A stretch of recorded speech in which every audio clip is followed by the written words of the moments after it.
frutos los conoceréis.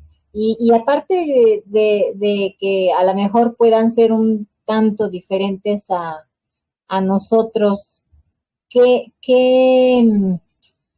digamos, qué recurso podemos usar, ¿no? Como para, como ahorita decías, Cristian, tampoco vamos a demonizar todo eso, pero yo siento que un recurso que podemos usar es que, pues es el corazón. O sea, cuando uno ve imágenes de reptilianos, de grises, de esperpentos, de esas cosas negativas, algo, ¿no? O sea, ya tu corazón ahí te dicta y te causa hasta cierto punto, pues sí, repulsión, rechazo, de que intuye, ¿no? El corazón que eso no es correcto, no está bien, ¿no? Pudiera ser así. Claro, hay que usar el corazón. En el corazón funciona el instinto. Y el instinto no es otra cosa que el espíritu anterior iluminado. Creo que se le menciona así en algunas citas. Que es lo que nos guía, es la partícula que tenemos de nuestra chispa divina, que nos dice internamente, que es una información que la traemos grabada de encarnación en encarnación, que te dice cuando estás frente a un peligro o frente a un acontecimiento, si lo sabemos escuchar, obviamente, te dice si estás en peligro o no. Si esa postura que uno tiene frente al acontecimiento da para salir corriendo o para recibirlo como corresponde. Eso se desarrolla, es algo que lo desarrollamos. Y pienso que ahora, hasta el terminar de nuestro despertar, que no falta mucho por las fluctuaciones solares, pienso que eso lo vamos a poder desarrollar y manejar mejor. Ya lo estamos manejando mejor que en años anteriores, pero pienso que dentro de muy poco lo vamos a poder, a ese instinto, lo vamos a poder aprender a escuchar y manejarlo mucho mejor. Entonces de ahí vamos a poder nosotros tener una idea clara de de lo que se nos puede presentar y no conocemos, identificar qué es benévolo o que no lo es para nosotros, por lo menos. Sí, claro.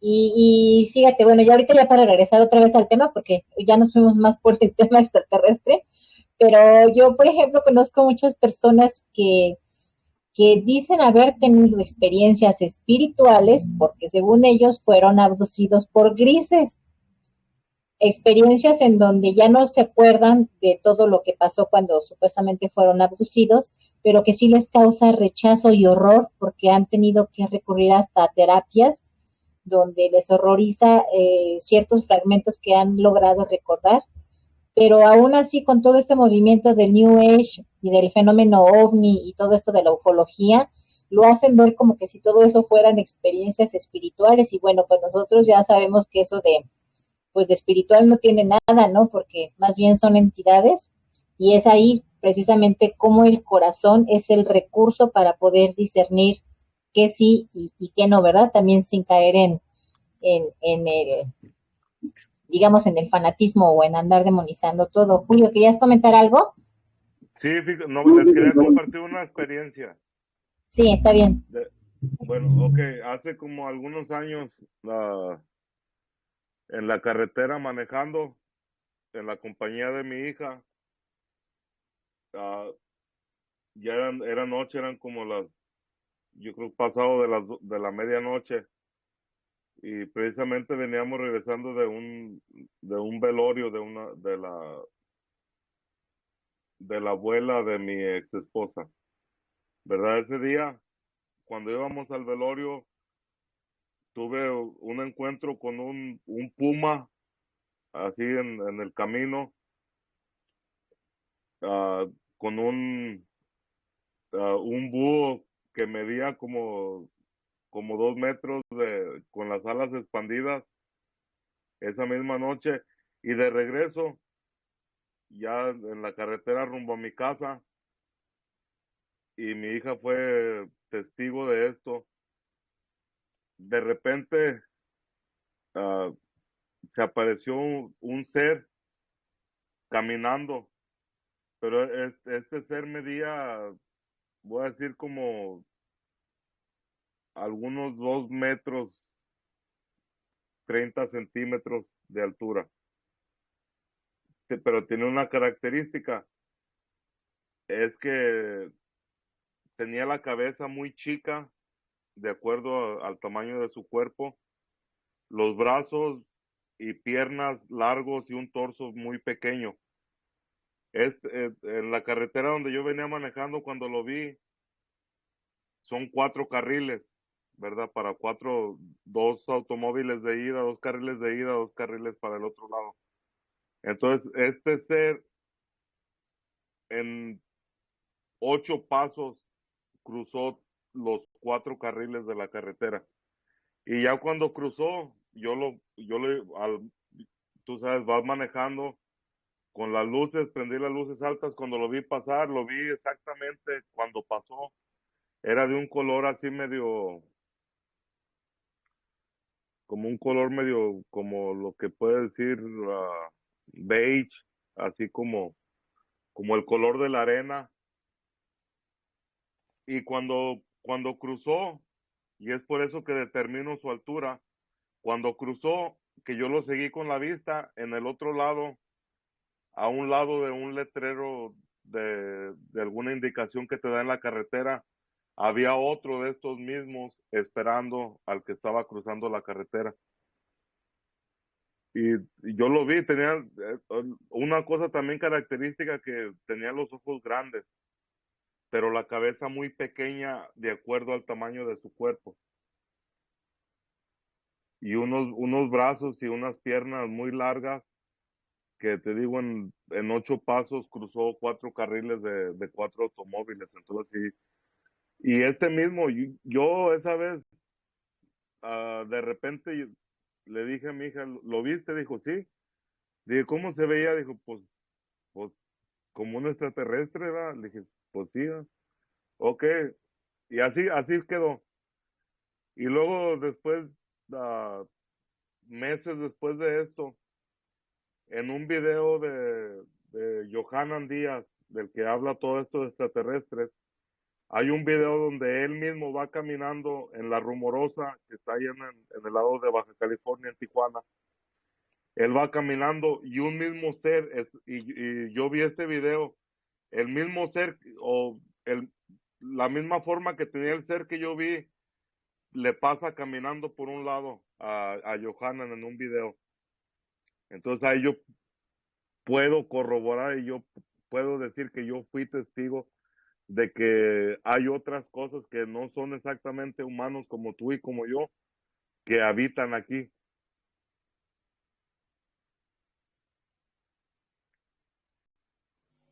Solo que a veces no todos lo ven o no se los pueden ver porque están en una frecuencia diferente, lo que podríamos decir, como hablábamos con vos, Julio, una dimensión diferente. Entonces, ¿qué pasa? ¿Qué ocurre? Ahora, en estos tiempos, se empieza a ver mucho eso. Antes, por la frecuencia baja que nosotros manejábamos, no podíamos ver una frecuencia o una dimensión un poquito más elevada que la nuestra. Es imperceptible al ojo humano, salvo con cámaras especiales, pero algunas personas que entran en frecuencia pueden llegar a tener, o sea, no, de hecho los tienen, ese tipo Experiencias. de vistas, de experiencias, exactamente. Sí, es algo bien, bueno, sí, medio raro, que, bueno, a mí cuando tuve esa experiencia no me causó miedo ni nada. No sé qué hubiera sido si me lo hubiera encontrado caminando, ¿verdad? A lo mejor hubiera sido algo diferente, pero no, nada de eso. Y ahora, pues yo Y, creo que continuaríamos con el cuarto sol. No sé si ya lo pasó Lili. Sí, ya lo leí, Julio, pero ya coméntanos entonces de ese cuarto sol. Bueno, ese cuarto sol ese vendría a ser el sol que ocasionó el diluvio universal. Y por eso es que quería de alguna forma hacer el recuento de los Shumolpilis que pasaron entre cada uno de estos soles, porque algo también aquí que yo puedo encontrar interesante es que este sol tan solo duró 77 de estos Shumolpilis, que a comparación de otros soles, como vamos a recorrernos hasta el primer sol,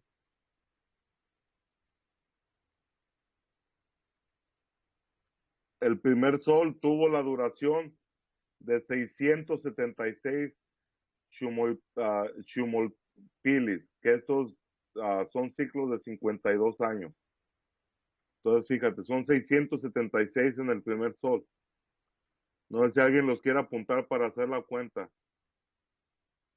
Y unos 300 y pico de años. Fíjate, si puedes apuntarlos, Cristian, o dejan, no tengo ni una pluma.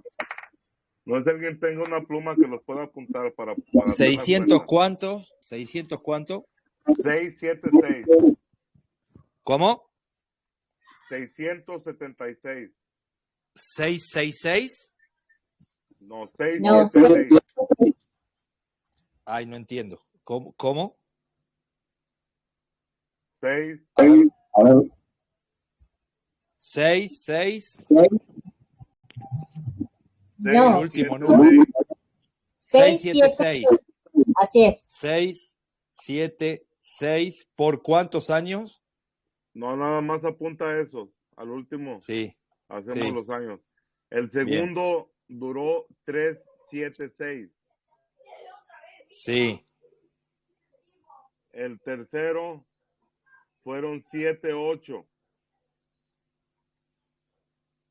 78, sí. El cuarto 77. Es el último que vimos. Sí. Y el último no se sabe. Pero lo que está aquí interesante acerca de este cuarto sol es que este sol es el que viene a marcar la era cuando sucedió el gran diluvio universal, que todas estas tribus y ancestrales tienen un registro de este diluvio, desde Mesopotamia hasta la misma América, por parte de los mexicas, por parte de los Hopi, por parte de muchos otros grupos, tienen un registro de esta catástrofe que podemos interpretar que fue universal, ya que se recorre desde un lado del planeta hasta el otro. No sé si alguien tenga algún comentario acerca de lo que fue el diluvio.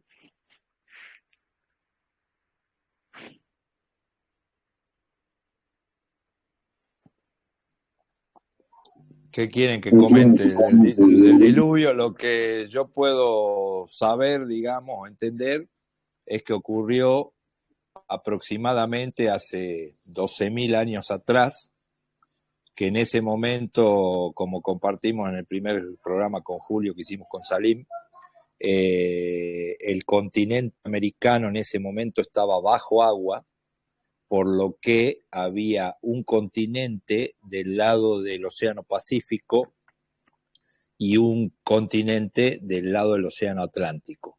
Lo que había del lado del Océano Atlántico era la ciudad de Atlántida, justamente, y del lado del Océano Pacífico la ciudad del continente Mu, o Lemuria, como fue llamado después, posteriormente, o Cascara, como lo denominaron los Hopis, que era el mismo continente en diferentes eras. En la era donde, digamos, paralelamente existía la Atlántida y existía la civilización de la Atlántida y la civilización de Mu, se entiende por registros que se abrieron portales en Atlántida para traer energías nigrománticas, y que las fuentes de la luz produjeron ese cataclismo, ese diluvio, para hundir de un día para el otro rápidamente el continente donde estaba la ciudad de Atlántida. No así la ciudad de el continente Mu, que se dio un tiempo en su hundimiento. Ese movimiento que hizo la Tierra fue programado y fue mucho más lento, dándole un tiempo de varios miles de años para que pasen las civilizaciones de ese continente a la emergente América, Latinoamérica, digamos, al continente americano, que emergió de las profundidades y donde se pudieron asentar esa civilización del continente Mu en este nuevo continente que emergió y no paró de ascender hasta el día de hoy. Los científicos lo estudiaron y estipularon que cerca de 5 centímetros por año es lo que sigue elevándose la cordillera, o sea, todavía no detuvo, si bien ralentizó, supongo, su efecto de elevación, pero no paró hasta el sol de hoy.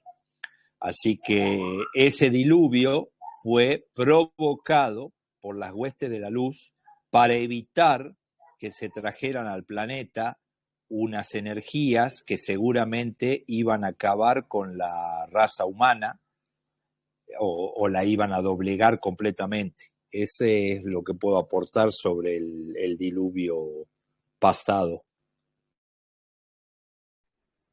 Sí, fíjate que lo único que, bueno, que menciona la tradición oral Hopi es que el continente a lo mejor no duró miles de años en hundirse, pero desde el punto en que salieron del continente en hundimiento hasta el punto en que América emergió, se les fueron dando escalones, que es lo que mencionan los Hopis.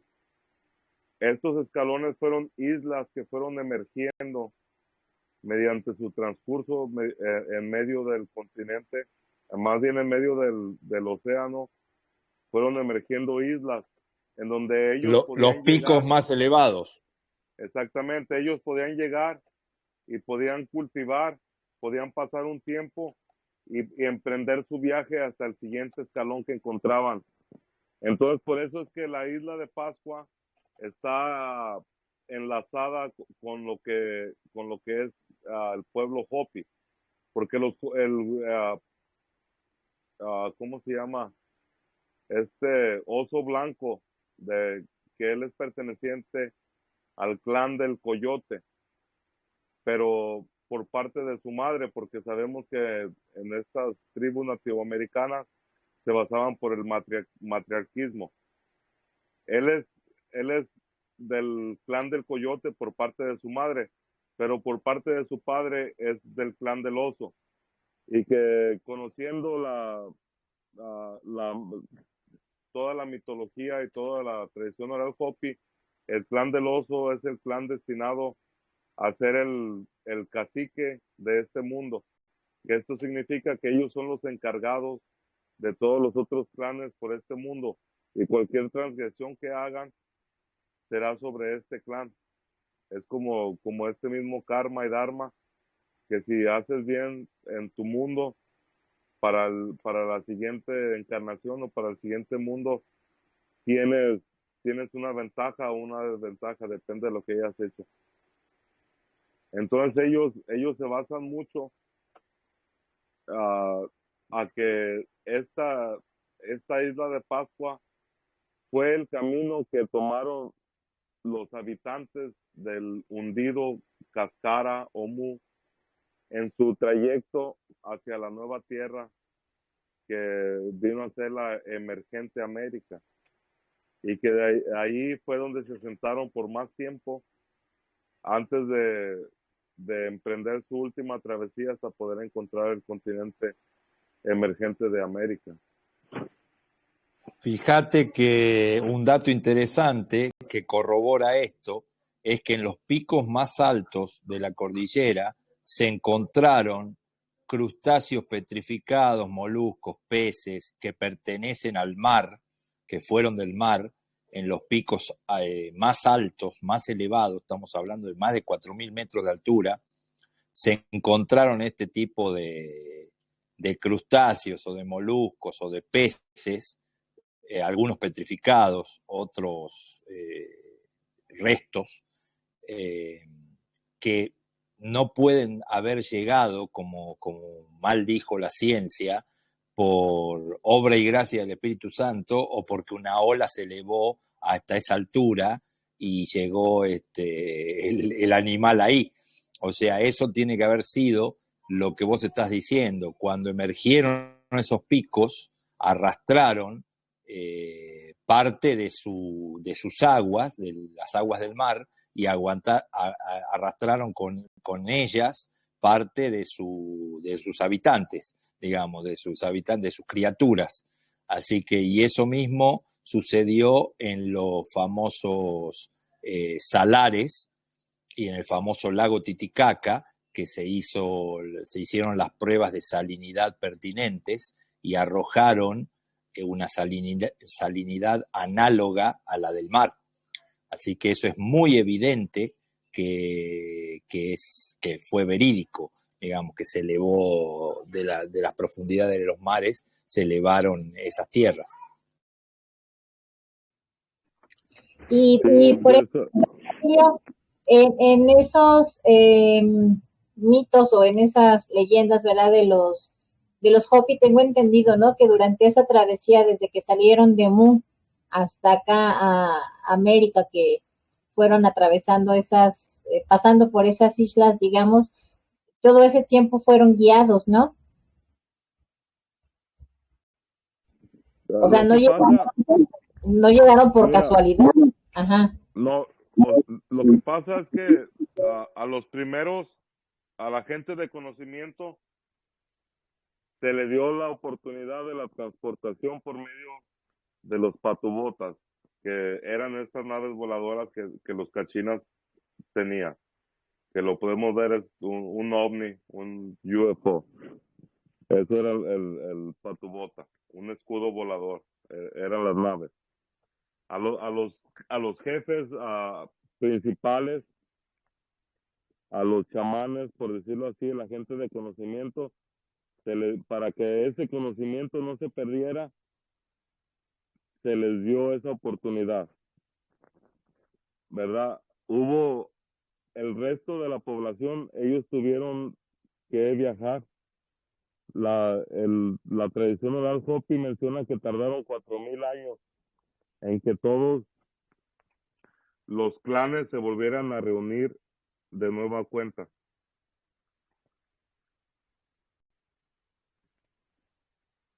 Entonces fue muchísimo tiempo que pasó comprendiendo así la marca que ellos llaman los escalones, porque no es que te ibas a meter en un barco desde un lado hasta otro sin alimentos, sin nada.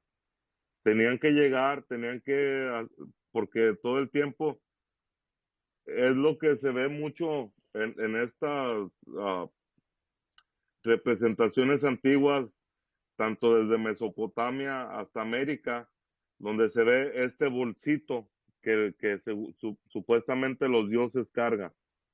Es una bolsita, así como si fuera una bolsa de mano de mujer.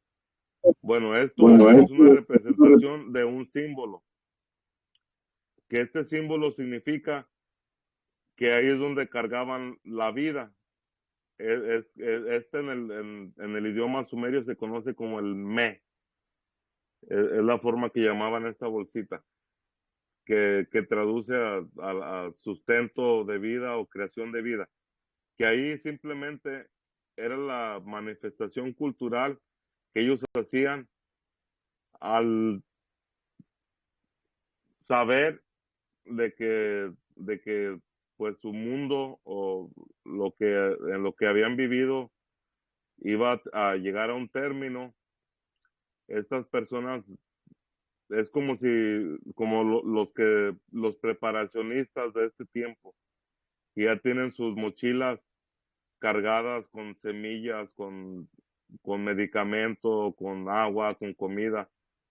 Es precisamente esto es el significado de estos símbolos, que haz de cuenta, es el símbolo moderno de la mochila, donde los preparacionistas van a cargar todos sus menesteres que necesitarán durante una catástrofe mundial. Entonces, ahí podemos ver que no es que fuera algo tan diferente a lo que estamos viviendo, pero simplemente que había otras perspectivas de pensamiento, y dado a eso había otra forma cultural o artesanal o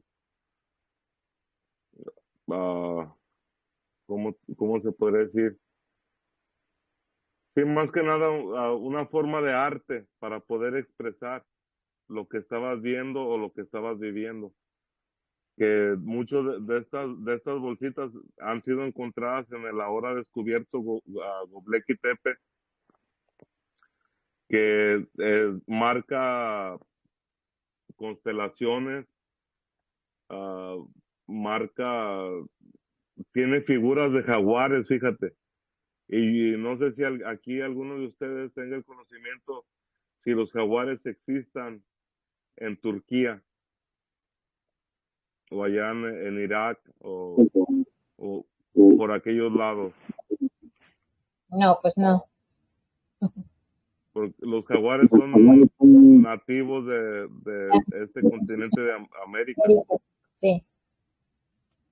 Entonces ahí se puede ver que la cultura de América, la América prehispánica, la América ancestral, llevó su conocimiento a muchas partes del mundo, y que claro que en otras partes pues ya se fue mezclando con lo mismo que los habitantes o nativos de aquellas partes ya veían en su misma naturaleza, pero que lo llevaban al mismo comprendimiento, algo que nosotros separados de la naturaleza ya no podemos comprender, porque no vivimos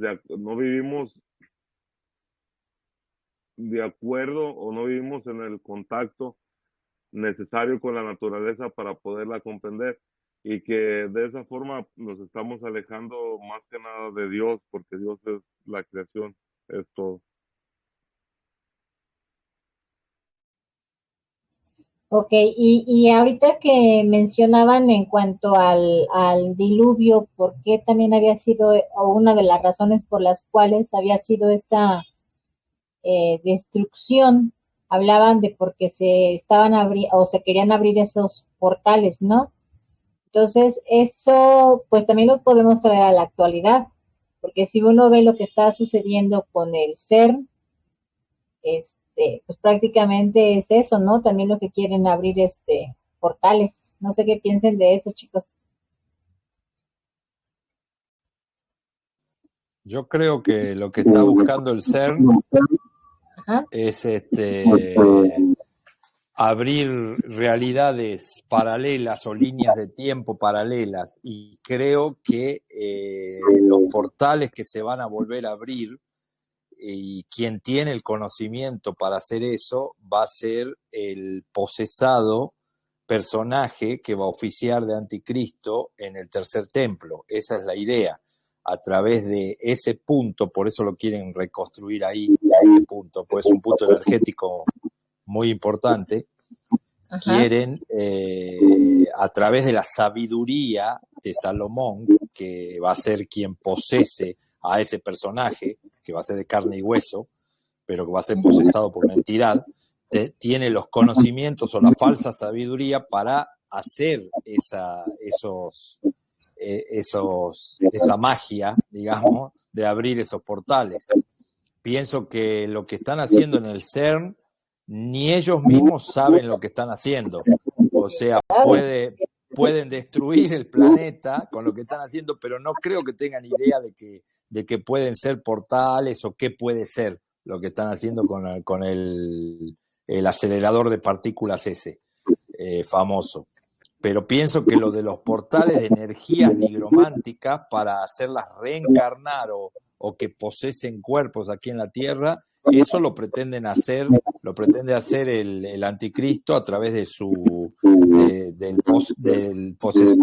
el poseso Salomón, que lo va a ocupar entero a este personaje, y ahí es donde quieren abrir de nuevo, y ahí es donde van a intervenir, supongo yo, nuevamente las fuerzas de la luz, para evitar, porque eso obviamente escapa a nuestras manos. Eso nosotros podemos ya tener una medida de pensamiento, podemos tener un desarrollo espiritual, pero no podemos hacer nada contra eso. O sea que ahí ya tienen que obrar las fuerzas de la luz, como lo hicieron antes en otros tiempos también. Correcto, sí, sí, yo también pienso eso, ¿no? Por eso ahorita hay la disputa de que se tiene para que se pueda construir el templo precisamente en ese punto. Y bueno, ahora sí ya voy a continuar. Perdón. Antes de que Sí, Julia. de pasar a otro punto, ahí lo que pasa es que hay que recordar que Salomón tenía el control de 72 demonios. Y esa es la sabiduría de Salomón. Ese control de los 72 demonios, que leyendo apócrifos y la misma Biblia, te dice que esos son los cimientos del templo, que fueron hechos por los demonios. Entonces ahí podemos ver y podemos reconocer qué es lo que va a pasar, ¿verdad? Porque al tener la sabiduría de Salomón, es que este ser va a tener el control de estos mismos 72 demonios que ayudaron a la construcción del segundo templo. Y ahora sí, si quieres pasar al siguiente, Sol. Ok, bueno, sí, entonces vamos a pasar a este que es el importante, digo yo, porque pues se supone que este ya es el actual, ¿no, Julio? El quinto. Bueno, sí. Ok. Bueno, aquí los dioses se volvieron a reunir en Teotihuacán y decidieron crear el quinto sol. Pues Tlaltipac estaba a oscuras. Acordaron que uno de ellos se convertiría en sol, para lo cual hicieron una gran hoguera y escogieron a Tecuxistecatl y a Nahuatzin para que ayunaran por 13 días y purificaran su cuerpo y espíritu. Mientras el primero evitó el sacrificio, ofrendado joyas y piedras preciosas, el segundo se entregó con devoción a sacrificarse para lograr la purificación.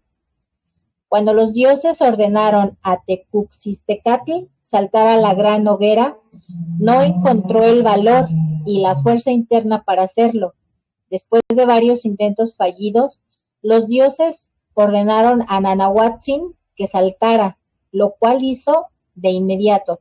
Poco tiempo después, en el horizonte, apareció Nanahuatzin convertido en el quinto sol, pero enseguida apareció por el oriente Tecuxistecatl, también convertido en sol. Los dioses dialogaron y concluyeron que no podía haber dos soles, de modo que tomaron a un conejo que pasaba y lo arrojaron sobre la cara de Tecuxistecatl para opacar su luz, y este se convirtió en la luna. A pesar de todo lo hecho por los dioses, el sol no tenía movimiento. Nuevamente los dioses dialogaron y concluyeron que todos ellos debían sacrificarse arrojándose también a la hoguera para darle vida y movimiento al quinto sol. El único que no quiso saltar fue Xolotl, pero fue perseguido por Quetzalcóatl, y cuando pretendía evadir su destino, convirtiéndose en maíz, maguey y ajolote. El sacrificio de los dioses dio como resultado la creación y la vida del quinto sol. Las divinidades se tuvieron que sacrificar para que los seres humanos pudieran vivir. Por eso el nombre que le dieron al pueblo fue de Macehuali, o Macehual, que significa en náhuatl merecido del sacrificio de los dioses. Esto explica filosóficamente el profundo sentido de sacrificio que tenía la vida para los anahuacas y en los mexicanos contemporáneos. Los dioses se sacrificaron para darles la vida y los seres humanos alimentaban a los dioses a través de sacrificarles espiritualmente.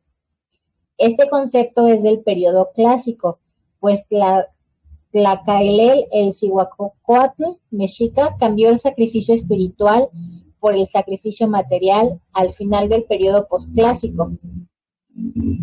Confirmando los mitos, estas imágenes subrayan el papel esencial que juega el hombre en el mantenimiento de la vida, de la armonía cósmica, asegurada únicamente por la constante regeneración espiritual. Podemos encontrar entonces en la leyenda de los 5 soles cómo los antiguos mexicanos, de una manera metafórica, nos hablan de una evolución y una serie de procesos en la búsqueda de mejores estadios de desarrollo humano. Esta conciencia no lineal de la evolución, en la que intervienen las fuerzas opuestas y complementarias del universo y los seres humanos, nos indica una visión más científica que los mitos de origen de la cultura judeocristiana. El aspecto filosófico está presente en la historia y explica las actitudes que han tenido y tienen los mexicanos de ayer y de hoy con respecto a lo divino y lo sagrado, con la vida y con la muerte. Pues aquí ya termina el relato, Julio. ¿Qué nos puedes entonces ya ampliar con esto que acabo de compartirles? Bueno, algo nada más aquí a destacar es el nombre de este quinto sol. Es llamado el Olin Tonatiuh, que el Ollin o Olin se escribe Ollin, pero se pronuncia Olin. El Olin significa el movimiento. Entonces este quinto sol vendría a ser el sol del terremoto o del movimiento, como está marcado en el calendario azteca. Ajá, del temblor, ajá. Entonces, esto vendría a darnos un preámbulo de lo que va a suceder durante este sol, que ya sabemos que ha estado cambiando, porque, bueno, desde el año 2012 se empezó a hacer la transición de un sol a otro, y que esta transición pues va o toma un tiempo, no es de que te duermes una noche y al siguiente día ya estás viviendo en el nuevo sol. No, esto es al comprender que estos procesos son cósmicos, de una mayor escala, no suceden de un día para otro para nosotros.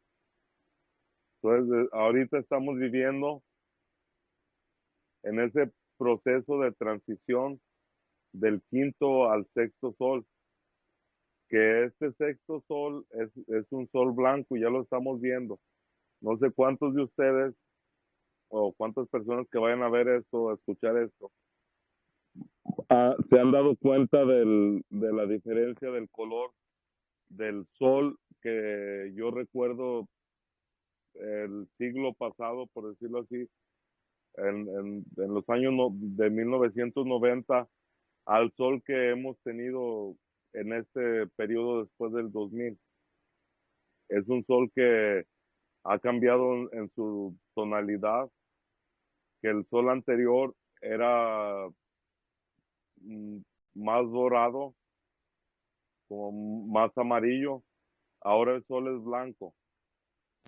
Esto está ligado al conocimiento que, como lo mencionamos al principio de los soles, de la creación, de acuerdo a la forma, la mitología tolteca y mexica, es que el color blanco pertenece a Quetzalcóatl, que es la serpiente emplumada. Entonces este sol está marcando ese despertar de ese Quetzalcóatl, que de la forma cristiana vendría a ser lo que se dice como la segunda venida de Cristo, porque este es el sol de la sabiduría, del conocimiento, del saber, de la experiencia. Este sol viene a marcar qué es lo que viene a dar paso a este nuevo día, a esta nueva tierra, a este nuevo despertar, nuevo amanecer, que, que es donde ya la gente o los habitantes de este planeta empezamos o empezaremos a tomar conciencia acerca de todo, no simplemente de que, oh, no, es que yo soy católico, yo soy esto y yo no digo malas palabras, pero allá me la paso pensando cosas malas del vecino, oh, que vecino mugroso, es que no limpia su casa, mira cómo tiene ahí, porque anda teniendo la ropa allá afuera, pero yo soy muy, muy católico, ¿verdad? Yo allá me la paso confesándome, me la paso en la iglesia rezando, pero cuando acá estoy mostrando la otra cara. Entonces todo esto es lo que marcan todas las profecías, todo esto terminará cuando todas las capacidades que están en nosotros empiecen a expandirse por medio de toda esta energía solar que estamos recibiendo mediante este nuevo sol, que como lo mencioné, es el sol blanco de Quetzalcóatl, el sexto sol, que está dando paso a todo este conocimiento que le está llegando a muchas personas. Esto yo lo mencioné. No sé si algo que desde aquí hayan visto el primer video que hice en mi vida, que fue con reacción humana. Yo ahí mencioné que que iba a haber el tiempo Que en que hablabas de todas los... estas partículas, sí, de los Hopi, Sí, de ese los yo lo vi. humanos, y lo ven, ahí, ahí yo mencioné que estas partículas cargadas de energía iban a empezar a llegar y a tocar a cada ser viviente. Y es lo que exactamente ha estado pasando. ¿Y qué es lo que ha estado pasando? Que entre más se intensifica todo este accionar solar, más se empieza a ver la gente que se empieza a interesar de estos temas, gente que antes ni siquiera le pasaba por la cabeza pensar más allá del trabajo y de la comida y de lo que es la vida, ahora se empiezan a interesar. ¿Por qué? Porque ya esto nos empieza a llegar. Claro que no, o sea, nos llega a todos, pero depende a la vibración en la que tú estés viviendo, es como vas a poder aprovechar esta ayuda que se nos está dando. Sí, Julio, y por ejemplo, aquí en México somos muy dados, ¿no? Con ese, pues hasta cierto punto misticismo, ¿no? Que se le imprime, por ejemplo, a recibir el sol iniciando la primavera, ¿no? Que se van allá a la pirámide de Teotihuacán o acá a Chichen Itzá. Y bueno, por ejemplo, bueno, tú de hecho cuando me mandaste la invitación para esta charla, también hablabas, ¿no? De lo que era la influencia del sol sobre la humanidad, sobre la tierra.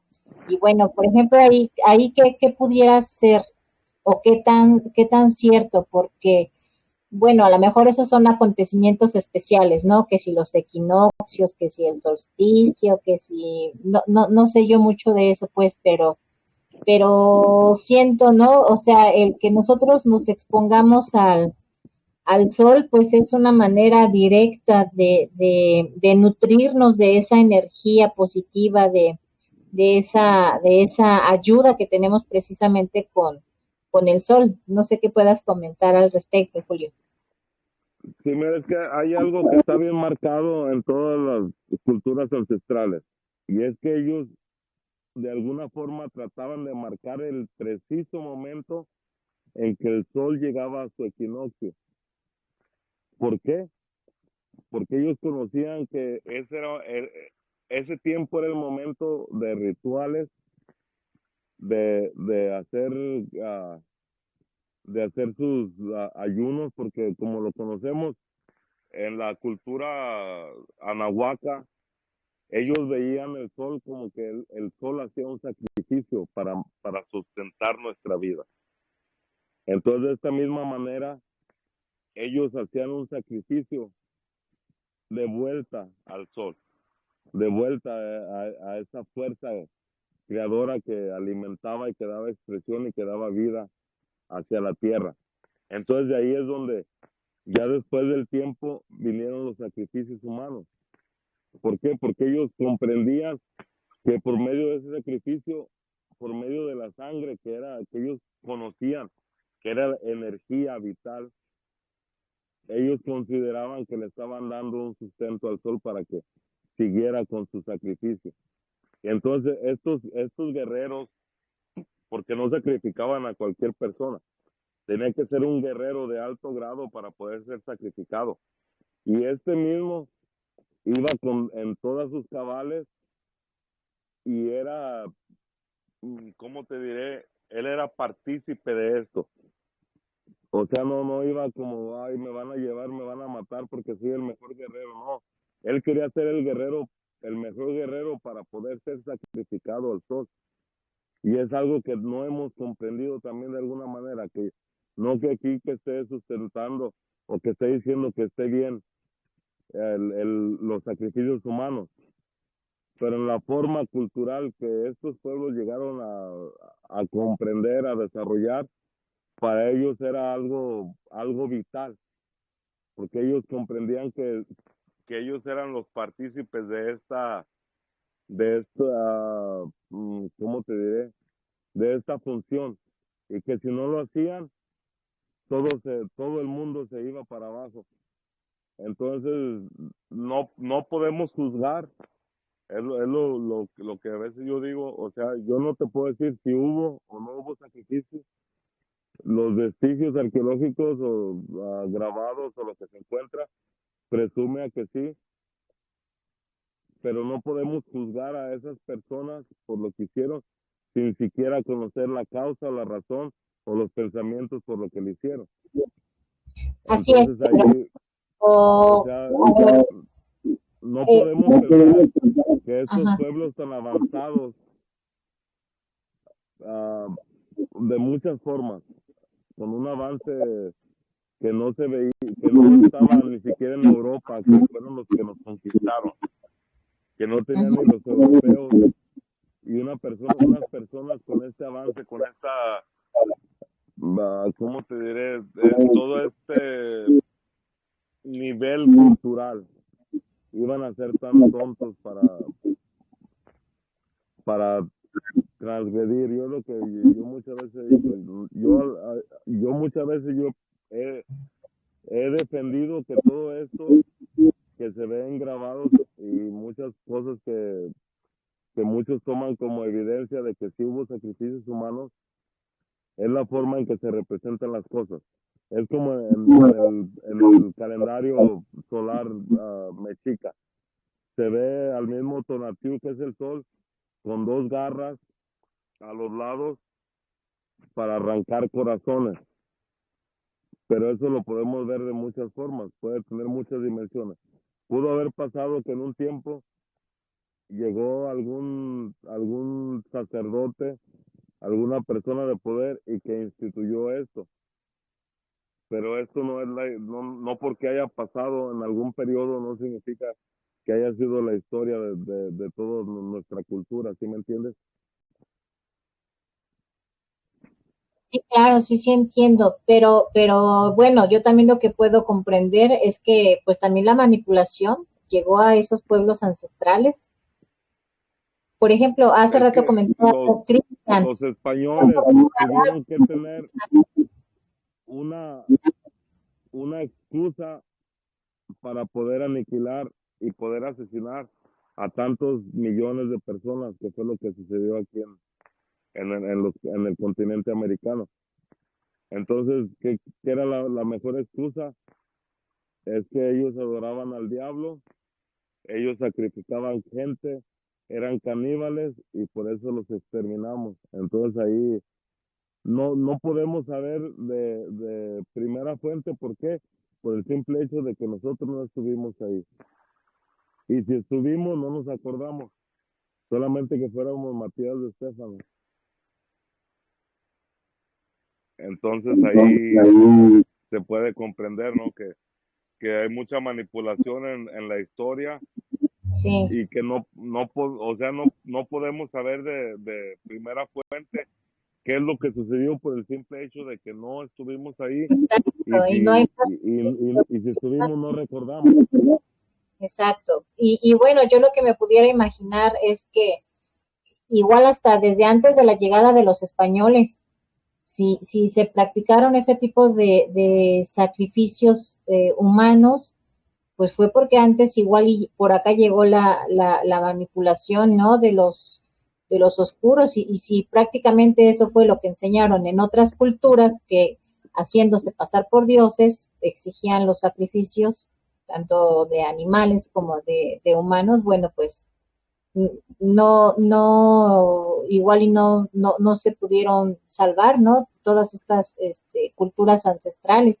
Y como decía hace rato Cristian, él comentaba, ¿no? De Acacor, en que cuando los hermanos mayores se fueron y volvieron a regresar, encontraron a esa, digamos, a esa comunidad, a esa tribu ancestral, pues que ya se habían corrompido. Entonces es precisamente porque igual y ahí llegó manipulación. No sé si ahí nos puedas comentar algo, Cristian. Hola, Yorleni, ¿qué tal? Bienvenida. Hola. Aquí reportándome a la base. Ok. Okay. Cristian, no sé si quieras comentar algo o seguimos escuchando a Julio que siga comentando. No, lo que quería preguntar a Julio era las anotaciones esas de los números que cuenta íbamos a hacer. Es eso, ajá. Bueno, la suma de esos números van multiplicadas por 52. Y cada una de esas multiplicación te va a dar el periodo que duró cada uno de los soles. A ver qué tan de acuerdo van con el calendario maya o con el calendario en el que estamos viviendo ahorita. Ajá, el primero me da el 676, me da 35.152 años será, ¿no? Supongo. Sí, años. Por 52. El segundo me da 19.552 años. El tercero me da 4.056 años. Y el cuarto, ¿y por qué el quinto no se sabe la numerología? Porque es el que estamos viviendo, ¿no? Sí, porque está en la transición hasta que aparezca el sexto sol en su totalidad, es donde se empezará a contar. Entonces ahorita estamos viviendo la transición de este quinto al sexto. El cuarto me da 4.004 años. Bueno, según los mayas, referente a esto, la Tierra, en la Tierra cada ciclo de 5.125 años habría sido el escenario de la aventura de una humanidad, digamos, una raza, en su concepto, y habría acabado con su destrucción seguida por la regeneración que trae el siguiente ciclo o sol. Al comienzo de este se produce una sincronización de la respiración de todas las estrellas, planetas y seres. El 11 de agosto de 3113 a.C., los mayas fijaron el nacimiento del quinto sol, la era actual, cuyo final llegaría en 2012. La era del agua habría acabado con el diluvio, la posterior a esta con un diluvio de fuego, y la nuestra, llamada del movimiento, finalizaría con violentos terremotos, erupciones volcánicas y huracanes devastadores. Eso es lo que, digamos, sugieren o habían previsto los mayas, ¿no? Porque una cosa te va a llevar a otra. Y es por eso que el Apocalipsis de la Biblia menciona la manifestación de los 4 ángeles, el despertar de los 4 ángeles, que descansan debajo del Éufrates y el Tigris. Entonces, eso ahí nos da la pauta, nos dice en dónde va a empezar esta destrucción, porque sabemos que toda esa área también es altamente sísmica. Y el mismo Mateo 24 menciona también que habrá un gran terremoto, y eso será el principio de lo que ya viene a ser la gran tribulación, que son los últimos 3 años y medio después de la aparición del anticristo. Ajá, y según sus profecías, la causa física desencadenante de que el Sol recibiría un rayo proveniente del centro de la galaxia y emitiría una inmensa llamarada radiante, transmitiría esa radiación a la Tierra y al resto del sistema solar. Este evento precedería al comienzo del nuevo ciclo cósmico y podemos estimar entonces de que en este ciclo solar el mayor periodo, el máximo solar de este ciclo va a ser a mediados del año 2024. O sea que estos eventos se tendrían que dar más o menos en ese máximo de ciclo solar, ¿no es así? Sí, es que todo está marcado por las energías solares. Otra cosa es que también, como está marcado en la segunda profecía maya, es que estas mismas energías son las que le están dando chispa a la humanidad, dependiendo de aquella vibración en la que cada uno se encuentre. Si estás en una vibración negativa, esto va a venir a potenciar. Se amplifica, claro. Exactamente, amplificar tanto de un lado como de del un otro. lado como del otro. Es lo mismo que hablamos acerca del Tezcatlipoca negro y Quetzalcóatl. Es esa fuerza que se manifiesta aquí en la creación. ¿Por qué? Porque estamos en esa etapa de nuestro desenvolvimiento espiritual, en donde todavía existe ese bien y ese mal, ese blanco y ese negro, esa dualidad que es la que tenemos que pasar de esa dualidad, de convertir esas dos fuerzas, unificarlas y convertirlas en una. Y eso es la enseñanza en la que estamos ahora, y eso es mucha parte de la enseñanza que nos da el Toltecayo, y toda esta visión, cosmovisión y formas de ver la vida. Es que tenemos que pasar de esta dualidad, pasar a una unificación, a una unidad que tiene que empezar con uno mismo, en nuestros pensamientos. Y esa fuerza unificada sería la justicia que llegaría para nosotros y para el planeta. Exactamente, pero no es que venga del cielo, sino que cada uno de nosotros tiene que ser partícipe, la produce nuestro despertar, sí. Partícipe de forjarla. Esto viene a dar lo mismo que es el forjamiento del Cristo. Cuando empiezas a forjar cualidades de ti mismo, van a salir cualidades. Claro, primero digamos que esa segunda venida esperada se produce la producimos nosotros con nuestro despertar. Lo mismo que